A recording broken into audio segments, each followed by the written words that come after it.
तो ये जो तुमने ट्रेड किया वो तुमने गलती से किया या अच्छा ट्रेड किया? तो मैंने बोला गलत ट्रेड था, मैंने अपनी गलती एक्सेप्ट की। मतलब गलती एक्सेप्ट करना बहुत इंपॉर्टेंट है। तो मैं अपने से अपना ये नहीं कि अपनी गलती की तो अपनी गलती को जस्टिफाई करे जा रहे हो। तो नीचे के ब्रांच का कोई स्कोप ही नहीं है इस नहीं नहीं, ऐसा नहीं है। एक मैकेनिकल के एक स्टूडेंट की शॉर्ट लिस्ट आई थी फाइनल राउंड तक। इंटरनेट लगने के बाद तो अपने दोस्तों के साथ ही एंजॉय करते हैं, नॉर्मली पोकर खेलते हैं। लेकिन जब मैंने इंटरव्यू दिया तो उन्होंने बोला आपका कंफर्म नहीं है और रूम जाके आप चले जाओ, बता देंगे आपको। दिन की प्लानिंग नहीं करता था, हर दिन की अलग अलग, लेकिन हफ्ते या महीने की करता था। 90% ऑफ द सॉफ्टवेयर कंपनी जो क्वेश्चन पूछती हैं वो एड कोडर और लीड कोड जैसे होते हैं, कोड फोर्स जैसे नहीं होते। मैं दूसरे इंटरव्यू के लिए कपड़े पे मतलब चेंज कर ही रहा था तो फिर उन कॉल आ गया कि अच्छा हो गया। और मेरे इंटरव्यू ने पूछा do you think that you made a mistake over there, मतलब तो फिर लेकिन मैंने हाँ बोल दिया, मतलब क्योंकि इंटरव्यूअर को आप धोखा नहीं दे सकते। आपका जेई रैंक कितना था? जे एडवांस्ड में 260 260 है जेई में 608। अच्छा प्रोजेक्ट्स इतने मैटर नहीं करते और आपका पास्ट इंटर्नशिप भी मैटर नहीं करती है।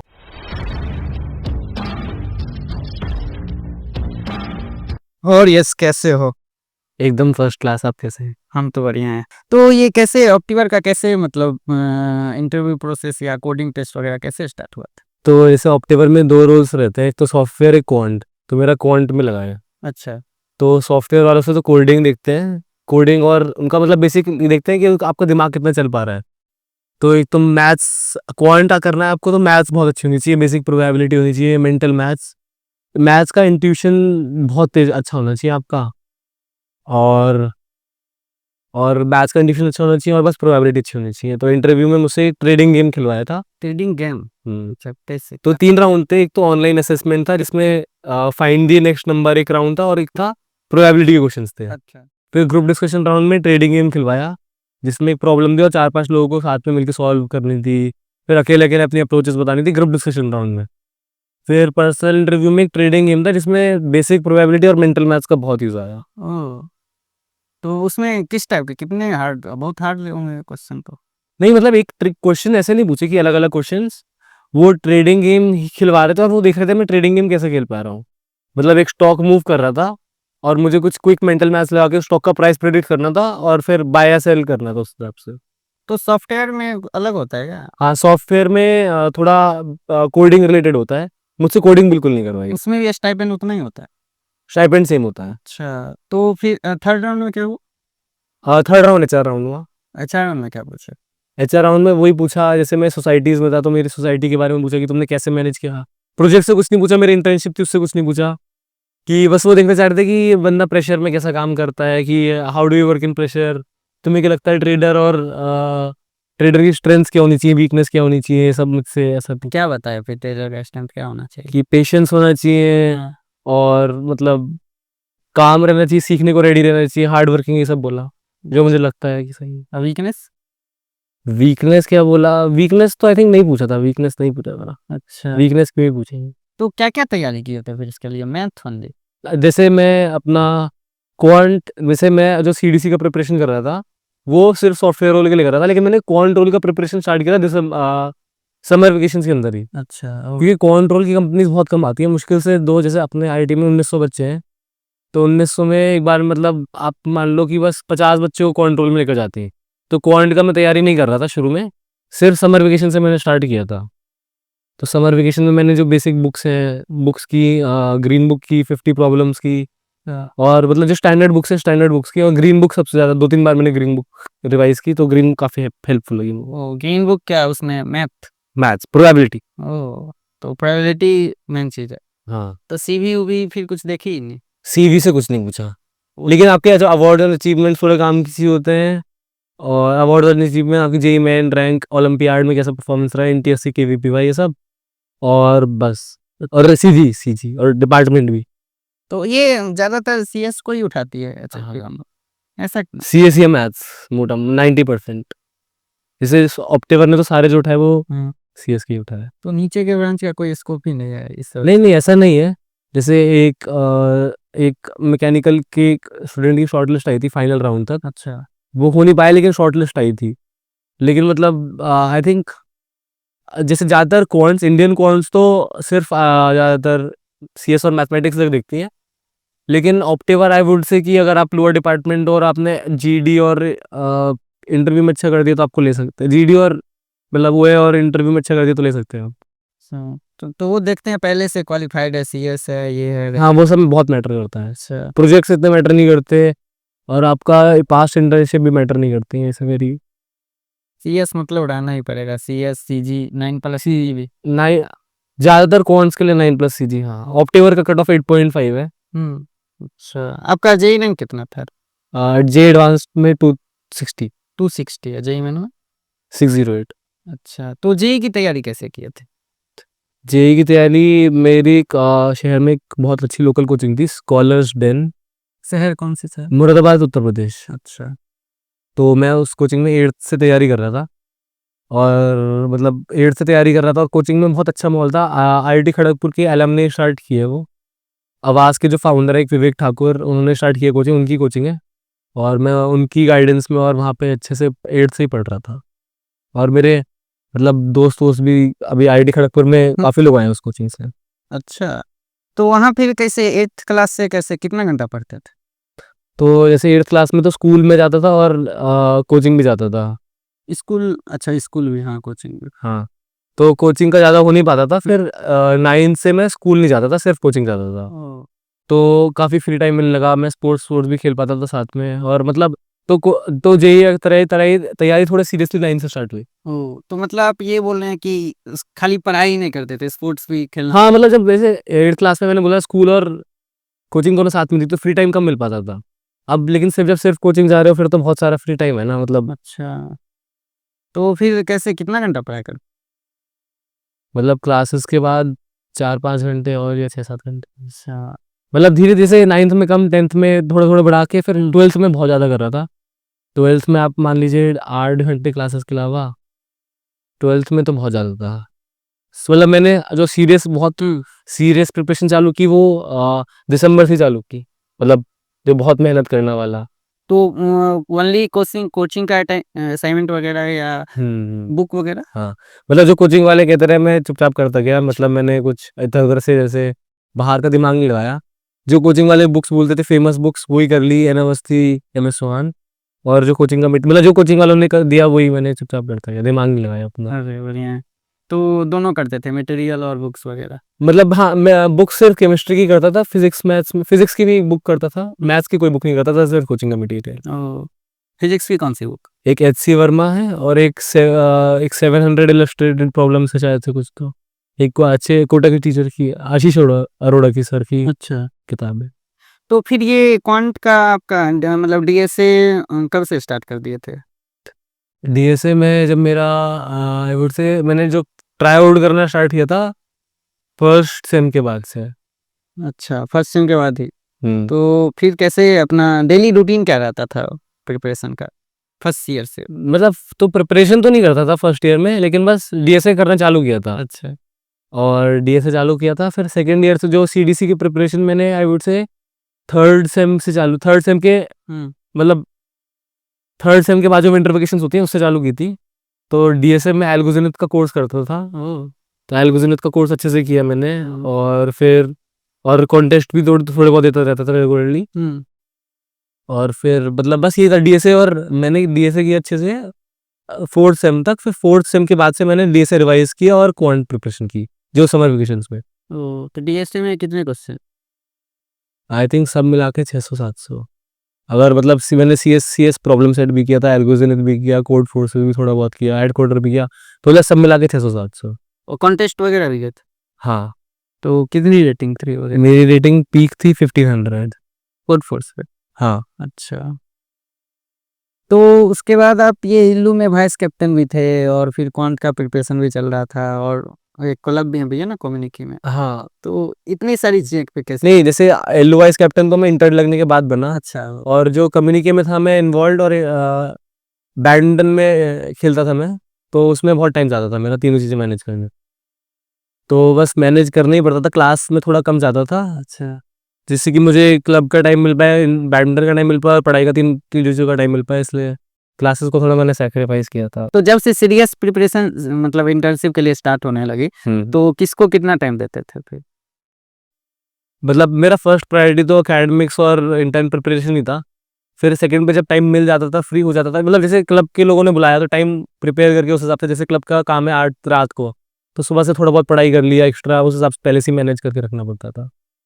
मतलब कि जैसे अभी आया मैसेज की मीट है या कुछ काम आ रहा है, तो पहले से थोड़ा देख के पहले से पढ़ाई कर लिया है वो सब। तो और वहाँ की यहाँ कैंपस में फिर कैसे एंजॉय करते हैं इंटर्न लगने के बाद? इंटर्न लगने के बाद तो अपने दोस्तों के साथ ही एंजॉय करते हैं नॉर्मली, पोकर खेलते हैं। तो आपके जो दोस्त लोग होंगे तो वो सब भी कोडर होंगे फिर? हाँ, मतलब कुछ दोस्त कोडिंग करते हैं, कुछ दोस्त नहीं भी करते, हर टाइप के दोस्त। अच्छा। तो आपका जो हम लिंक्डइन पोस्ट देखे थे वहाँ पे आपने मेंशन किया था सीनियर वगैरह भी सपोर्ट करते हैं, तो उनका कैसे योगदान रहा सपोर्ट? जैसे सीनियर्स ने मेरे, मतलब पहले तो जो मेरे एक सीनियर थे अस्तित्व, तो उन्होंने ही मुझे पहले बताया था एल्गोरिथम का कोर्स लेने के लिए। अच्छा। उन्होंने मतलब गाइड करने के लिए कि एल्गोरिथम का कोर्स ले ले, ये वो मतलब ऐसे। और कोडिंग के उन्होंने ही मुझे इंट्रोड्यूस किया था कि ऐसे कोडिंग करनी चाहिए। अरे और फिर बाकी और सीनियर्स ने मतलब मुझे बताया सीवी बनाने में, सीवी कैसे बनानी होती है, क्या क्या चीज़ें इंपॉर्टेंट होती है, क्या क्या चीज़ें नहीं होती इंपॉर्टेंट, कहाँ पे फोकस करना है। मतलब आई थिंक सीनियर्स की गाइडेंस की वजह से ही ये सब हुआ है, वरना तो मतलब पता ही नहीं होता क्या करना है। तो सीवी में क्या क्या चीज़ें इंपॉर्टेंट होती है? तो आई थिंक जो सीवी में चीज़ें इंपॉर्टेंट होती हैं वो बहुत रोल स्पेसिफिक होती हैं। जैसे क्वांट के लिए मैं बोलूँगा अवार्ड्स एंड अचीवमेंट्स और आपकी सीजी और डिपार्टमेंट, बस। आपको बाकी कुछ मैटर नहीं करता। क्वांट में अगर आप जा रहे हो तो ना आपकी ने पहले कोई इंटर्नशिप की है वो फ़र्क नहीं पड़ेगा, और ना ही आपके प्रोजेक्ट से फ़र्क पड़ेगा, ना एक्स्ट्रा करिकुलर किसी चीज़ से फ़र्क नहीं पड़ेगा। अच्छा। बाकी अगर आप सॉफ्टवेयर में जा रहे हो तो आपके प्रोजेक्ट्स बहुत इंपॉर्टेंट होते हैं, सीजी बहुत इंपॉर्टेंट होती है। सबसे ज़्यादा इंपॉर्टेंट तो सीजी और डिपार्टमेंट होता है, फिर उसके बाद आपका बाकी सब चीज़ें आती हैं, प्रोजेक्ट वगैरह इंटर्न। तो फ्यूचर का क्या गोल है आपका? ट्रेडिंग में ही करना है? हाँ, अच्छा। तो ट्रेडिंग में क्या पैशन है, हॉबी है क्या? ट्रेडिंग करते? मतलब ट्रेडिंग तो अभी जैसे कर ही नहीं सकते उनसे। मतलब वो तो जो उनका उनका सिस्टम रहता है वो तो कंप्लीटली बहुत सोफिस्टिकेटेड सिस्टम पे करते हैं, वो तो हम चाहूँ तो मैं अभी कर स्टार्ट कभी नहीं कर सकता। लेकिन मतलब जितना मुझे सुन के लगता है, जितना मुझे देख के लगता है, तो मुझे लगता है I will enjoy trading and मुझे ट्रेडिंग ही करनी है। तो ऑप्टिवर में जब मतलब हो गया तो ऑप्टिकर के अलावा और किसी कंपनी का इंटरव्यू दिया था क्या? नहीं नहीं, तो जैसे पार्टी कंप्लीट थी ऑप्टिवर। हाँ तो सुनते हैं जैसे एचएफटी आती है तो जल्दी जल्दी इंटरव्यू ले लेती है, मतलब चाहती है कि जल्दी जल्दी। हाँ हाँ हाँ, ऐसा होता है। तो लाइक लेकिन ऑप्टिवर का तो काफ़ी अलग, जैसे बाकी सारी एच अब 7 या 8 बजे से स्टार्ट हुई थी, हाँ। लेकिन ऑप्टिवर का तो 2 से 5 का ही स्लॉट था, मतलब काफ़ी पहले हो गया था, 2 से 5 क्या? दोपहर। अच्छा। तो मैं जब इंटरव्यू देके आया तो मैंने सब लोगों को बोल रहे थे, या तो मतलब जिन लोगों का नहीं हो रहा था उनसे बोल रहे थे कि आपका नहीं हुआ, आप चले जाओ। लेकिन जब मैंने इंटरव्यू दिया तो उन्होंने बोला आपका कंफर्म नहीं है, हाँ। आप रूम जाके आप चले जाओ, बता देंगे आपको कि हुआ नहीं हुआ। तो फिर मैंने मुझे लगा कि पूछ लेता हूँ कैसे करके, कि फिर मतलब रिलैक्स हो जाऊंगा, हो गया तो, वरना और दूसरे इंटरव्यू तैयारी करनी पड़ेगी। तो मैंने बोला ऐसे बोल दिखाने के लिए कि मेरा तो अभी दूसरा इंटरव्यू है, आप बता दीजिए फिर रिलैक्स हो जाऊंगा। तो फिर कहा कि नहीं नहीं आप जाओ, मतलब करके आपको बताएंगे बाद में। मैं दूसरे इंटरव्यू के लिए कपड़े पे मतलब चेंज कर ही रहा था, तो फिर उन कॉल आ गया कि अच्छा। हो गया। तो कॉल आने के बाद फिर रिएक्शन कैसा था? हाँ अच्छा, बहुत खुश था मैं बहुत। पार्टी वार्टी करने गए फिर? हाँ, दोस्तों घर पे बात की, तथा ये सब हुआ तो काफी खुश था। हाँ। तो ये क्वांट इंटरव्यूज में लोग गलतियां क्या कर देते हैं? कुछ ऐसे गलती जो बताओगे आप? आई थिंक सबसे इम्पोर्टेंट बात यह है कि अगर आप अपना जितना कॉन्वर्सेशन कर सकते हो इंटरव्यू के साथ उतना बढ़िया है। जैसे मैंने एक इंटरव्यू में कैलकुलेशन मिस्टेक कर दी थी, या मतलब कुछ गलती कर दी थी अच्छी सी, मतलब। तो मेरे इंटरव्यू ने पूछा do you think that you made a mistake over there, मतलब। तो फिर लेकिन मैंने हाँ बोल दिया, मतलब क्योंकि इंटरव्यूअर को आप धोखा नहीं दे सकते। तो मतलब और उसे काफ़ी चीज़ अच्छी लगी, फिर उसने मुझे पूछा कि ये गलती की, फिर तुमने कैसे पहचाना अपनी गलती को, ये वो अपना फिर मैंने अपना पूरा थॉट प्रोसेस बताया उसे कि मैंने क्या क्या सोचा था और मुझे क्या लगा, इस वजह से मैंने गलती की थी। तो जो ऐसा। ऑप्टिपर का था? हाँ, ऑप्टिमल। कौन सा राउंड का? पर्सनल राउंड, ट्रेडिंग राउंड का। अच्छा। तो क्या मतलब क्या था क्वेश्चन, कुछ याद है गलती वलती? नहीं नहीं, ट्रेडिंग गेम में मैंने कुछ गलत ट्रेड कर लिया था। तो उन्होंने पूछा कि ऐसा ट्रेड क्यों किया तुमने, फिर मैं तो कि जो तुमने ट्रेड किया वो तुमने गलती से किया या अच्छा ट्रेड किया। तो मैंने बोला गलत ट्रेड था, मैंने अपनी गलती एक्सेप्ट की, मतलब गलती एक्सेप्ट करना बहुत इंपॉर्टेंट है। तो मैं अपने से अपना ये नहीं कि अपनी गलती की तो अपनी गलती को जस्टिफाई करे जा रहे हो, मतलब ऐसा। और अपना थॉट प्रोसेस जितना प्लेनली आप बता सकते हो उसे समझा दो सामने वाले को। अच्छा, अगर मतलब थॉट प्रोसेस बस जरूरी है। जैसे मतलब मान लो जी आपको उन्होंने कोई क्वेश्चन पूछा, आपका आंसर आया 34, तो आपको 34 नहीं बोलना, आपको बताना है आपको अच्छे से कि मुझे 34 क्यों आया मेरे दिमाग में, ये। गलत भी है तब भी? हाँ हाँ। थॉट प्रोसेस वो देखेंगे। अच्छा, तो जूनियर्स को क्या मैसेज देना चाहोगे? First year second year? कि पहले तो सबसे ज़्यादा कि स्ट्रेस नहीं लेना और कि मेहनत करते रहना है। मेहनत करते रहना। तो कोडिंग कहाँ से करना चाहिए? कोडिंग अगर आप को एक्सप्लोर करना है कि आपको कोडिंग पसंद है नहीं है, तो आई थिंक स्ट्राइवर्स से करो। स्ट्राइवर्स अच्छे सोर्स है, लेकिन अगर आप सीरियस हो कि आपको कोडिंग करना ही है और आपको सॉफ्टवेयर प्रोफाइल में जाना ही है, तो एल्गोजेनिथ ले लो, क्योंकि एल्गोजेनिथ के क्वेश्चंस काफ़ी अच्छे होते हैं और मेथड्स काफ़ी अच्छे होते हैं एल्गोजेनिथ। तो CSES में ऐसा क्या खास है लोग करते हैं? CSCS प्रॉब्लम सेट काफ़ी अच्छा प्रॉब्लम सेट है अगर आपको कुछ रिवाइज करना हो तो, और उसमें क्वेश्चंस के लेवल ईजी भी है और बहुत हार्ड भी है। तो और वो CPDSA के मिक्स क्वेश्चंस है। तो CSCS प्रॉब्लम रिवीजन के लिए सही है, सीखने को सीख सकते हो, बट आई वुडंट रिकमेंड किसी को उतना। रिवीजन के लिए बहुत अच्छा रिसोर्स। तो कोई कोड फोर्सेस का अगर 1600 रेटिंग का कोई क्वेश्चन है तो उसमें आप कितना टाइम में वो कर लेते हो? मैं 1600 क्वेश्चन के जब मैं कोडिंग रेगुलरली करता था तो आई थिंक 45 मिनट्स में मैं सोच लेता था। अच्छा, तो मतलब टाइम कितना देना चाहिए अगर कोई बंदा स्टार्ट कर रहा है कोडिंग? तो होता है ना, जैसे मैं खुद कर रहा था तो मैं जल्दी सॉल्यूशन देख लेता था, तो कितनी देर तक खुद सोचना चाहिए? तो पहले मैं यही कहता हूँ कि कोड फोर्सेस तो बहुत वो है कि अगर आपको बहुत हाई फॉरेन क्वांट में जाना है तो वैसे आप कोड फोर्सेस आजकल इतना रेलेवेंट नहीं है। Ed coder is the best platform अगर आपको DSA करना है तो। नहीं, मैं DSA का ही पूछा। हाँ, हाँ। तो code forces is not recommended. वो कोड फोर्सेस सिर्फ CP कॉम्पिटिटिव प्रोग्रामिंग के लिए। DSA के लिए एड कोडर या लीड कोड बेटर रहता है। मतलब ज़्यादा 90% ऑफ द सॉफ्टवेयर कंपनीज जो क्वेश्चंस पूछती हैं वो एड कोडर और लीड कोड जैसे होते हैं, कोड फोर्सेस जैसे नहीं होते हैं। And I think depending on the level आपको एक प्रॉब्लम को आई थिंक 30 से 40 मिनट्स देने चाहिए सोचने के लिए। अच्छा, तो आप जैसे जब प्रिपेयर करते थे सेकंड ईयर या थर्ड ईयर में, तो डे को प्लान करते थे कि हाँ मुझे ये करना है, उसके बाद ये करना है, कि ये स्टार्ट सीधे कर देते थे हाँ ये? मतलब मैं ऐसा करता था कि इस महीने ये करना है या इस हफ्ते ये करना है, और फिर स्टार्ट रैंडमली कर देता था स्टार्ट की। मतलब दिन की प्लानिंग नहीं करता था हर दिन की अलग अलग, लेकिन हफ्ते या महीने की करता था कि इस हफ्ते DP रिवाइज करनी है, तो फिर ऐसे मतलब डायनेमिक प्रोग्रामिंग रिवाइज करनी है इस हफ्ते, तो हर दिन डायनेमिक प्रोग्रामिंग की क्वेश्चंस कर रहा हूँ ऐसा। अच्छा, तो और हॉबीज क्या थी आपकी बैडमिंटन के अलावा? बैडमिंटन खेलता था मैं, स्विमिंग करता था, अच्छा, और अभी स्क्वॉश भी खेल रहा हूँ आजकल। ये लोग इतने लोग जो बोलते हैं IIT में लोग, मतलब आपके बारे में कोई सोचेगा तो ये बोलेगा ना बस पढ़ता लिखता होगा, ये लोग पोकर खेल रहे हैं, बैडमिंटन खेल रहे हैं, नहीं हाँ, पूरा मस्ती मैं कर। इस बार GC स्क्वॉश में भी खेला था। अरे यार, thank you Yashvardhan for coming the podcast. Thank you very much Aakash for inviting me. कैसा लगा बोल के, जूनियर्स को गाइडेंस देके? बहुत बढ़िया लगा, पहली बार मैं ऐसे पॉडकास्ट इंटरव्यू वगैरह जो भी ऑनलाइन, मतलब वीडियो, बहुत अच्छा मतलब एक्सपीरियंस था नया मेरे लिए। और ये कभी कोई एक कुछ एडवाइस देना चाहोगे स्टूडेंट्स को? मैं तो एडवाइस यही दी कि स्ट्रेस मत लो और मेहनत करते रहो। ठीक है, thank you. Thank you very much.